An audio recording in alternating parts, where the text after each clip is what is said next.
Diwani wa kata ya Bomambuzi katika manispaa ya Moshi mkoani Kilimanjaro, Juma Raibu, amesikitishwa na mauaji ya majirani zake wawili ambao ni mke na mume, Geoffrey Anaeli Moita pamoja na Blandina Felix, kuuawa kikatili kwa kuchomwa na kitu kinachodhaniwa kuwa chenye ncha kali na anayetajwa kuwa ni mtoto wa kiume wa kumzaa aliyekuwa akiishi naye katika kata ya Msaranga, manispaa ya Moshi.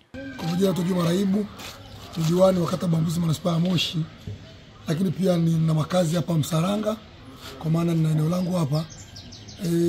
Juzi kwa mkia jana nilipata taarifa ya jirani yangu Geoffrey pamoja na mke wake alikuwa amejeruhiwa vibaya mpaka kupelekea kifo chake kwa maana ya kukatwa na kitu ambacho kinaonekana na ncha kali sehemu ya shingoni mbele na shingoni nyuma, jambo ambalo limepelekea kifo chake.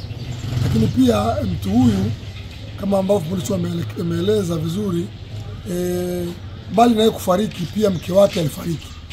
Kwa hiyo kwa mujibu wa sheria, jeshi la polisi limechukua hatua mbalimbali za kuendelea kumsaka huyo mtoto ambaye inasemekana huenda ndio ametenda kosa hilo. Lakini kwa mujibu wa sheria za nchi, ukisoma kanuni ya adhabu sura ya 16 kifungu cha 196 kinasema ni mada. Nini maana ya mada? Mada ni kile kitendo cha kumuua mtu mwingine kwa with malice aforethought, kwa nia ovu.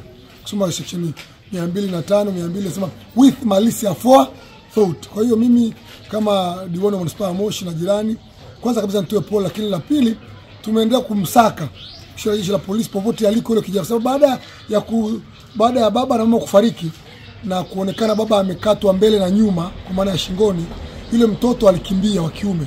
Lakini leo jana usiku tumepambana, tumeenda msitu wa huko chini Msaranga, tumekwenda maeneo ya Majengo na sehemu nyingine ambazo tunataka kutembelea. Tumemkosa, tumepata taarifa kwamba anatembea mitaani huko akiwa na panga, jambo ambalo huenda akaleta madhara mengine. Kwa hiyo mimi kama diwani nitatoa donge nono kwa yoyote yule ambaye atashiriki katika kuhakikisha kwamba huyo kijana anapatikana. Haiwezekani kijana, wewe una wazazi, unaishi nao, alafu mama afariki, baba afariki kwa kuuawa, alafu wewe usionekane. Obvious, kwa mujibu wa sheria tunasema though is not an issue but it's so corrected fact in issue. Kwa hiyo tunaanza na uchunguzi utakamatwa wewe kijana, ili utusaidie kwamba mama yako na baba yako ambao na kanuni pamoja wamekufa kufaji. Kwa hiyo niwape pole ndugu wa familia ya Geoffrey. Nilipokea jeshi la polisi wamekuwa makini na kuwahi eneo la tukio, na sasa tuko mtaani kuhakikisha kwamba tunamkamata akiwa mzima, tushiriki jeshi la polisi ili aweze kwenda kujibu tuhuma zake mbalimbali za kumuua baba yake. Lakini nitoe rai na wito kwa vijana wenzangu wote wa nchi kwamba waendelee kufanya kazi, wasitegemee maisha ya wazazi sana. Baada ya kufikisha miaka 18 watafute maisha yao. Leo ukiangalia chanzo, huwezi kumuua babako mzazi, huwezi kumuua mamako, na mamake ukiangalia historia alikuwa ni mgonjwa yule mama.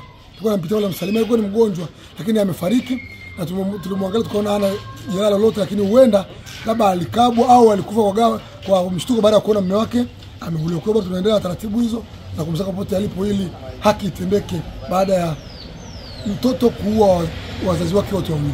Hata hivyo, jeshi la polisi mkoani Kilimanjaro kupitia kwa kamanda wa polisi mkoani humo Simon Maigwa amethibitisha kutokea kwa tukio hilo na kusema kwamba baada ya mauaji hayo kutokea, mtoto wa kiume aliyekuwa anaishi na wazazi hao alikimbia kusikojulikana, lakini jeshi la polisi linaendelea na msako wa kumtafuta.